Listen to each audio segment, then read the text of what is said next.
welcome back to Grandpa's Time. Hey grandkids. I just thought I'd do a short video on this area that I spent a little time in today hiking.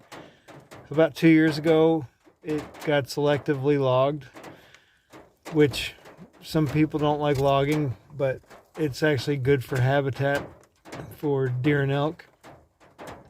In this particular area, it's a really good blacktail area, and there were some nice bucks that used to live in there. I spent about 3 years dialing in where this one nice buck was, and then they logged it the following year, so I didn't get a chance to ever hunt it.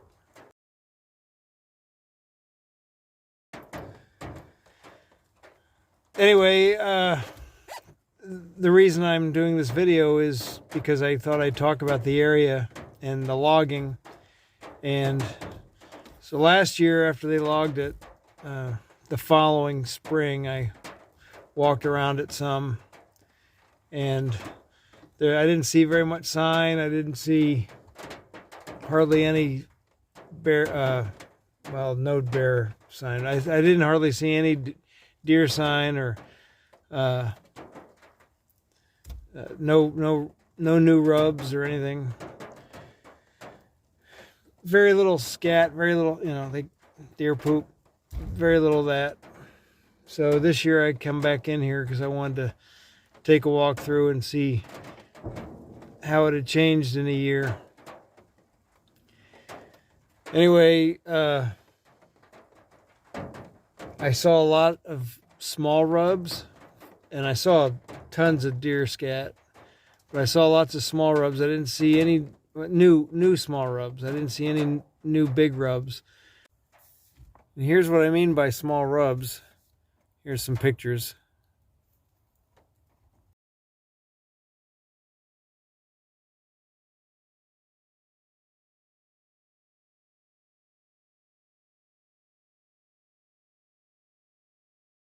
Which to me means that there's smaller bucks spending time in that area. It's not absolute. Nothing's absolute, but they were from this previous season, between last fall and this spring, where those trees were getting rubbed. So what it means to me is the feed is good again, and the disturbance is gone, but the cover's not there. But it was a nice day, and I did get some exercise. Spent about 3 hours walking, slowly but walking. So anyway, I encourage you grandkids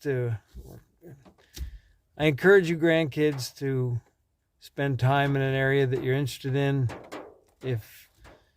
I'm still learning, so I'm learning this area all over again because it's changed so much.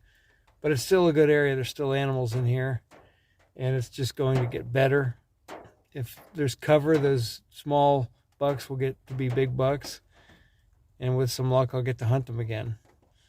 So thanks for watching. I hope this video helps in some way. It's kind of a scouting video, but I just wanted to go over like how an area changes because of logging or for some reason, and then how it can change again. Speaking of that, I've gone into areas where the rubs were all old, were like years old, and it's all overgrown, and there's no feed, so there's no animals anymore. You don't see any sign, and all the trails are old. It used to be a good area, and then it got overgrown. And this kind of selective logging actually helps with that, because it opens up the area for growth. It kind of refreshes it. So if you ever see an area like that, it's not a bad thing. You're still learning something. You're learning, okay, this area is overgrown. It used to hold decent animals. I used to find antler sheds in there all the time, and then all of a sudden I just quit finding antler sheds in there.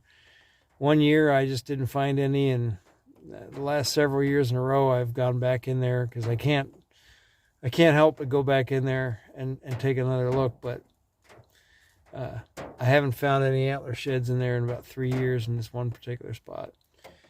And it's just overgrown and all the rubs are old. I don't ever see any new rubs anymore. But the biggest antler I ever found for blacktail, I found in that spot. So it used to be really good. Anyhow, I hope this video helps in some way.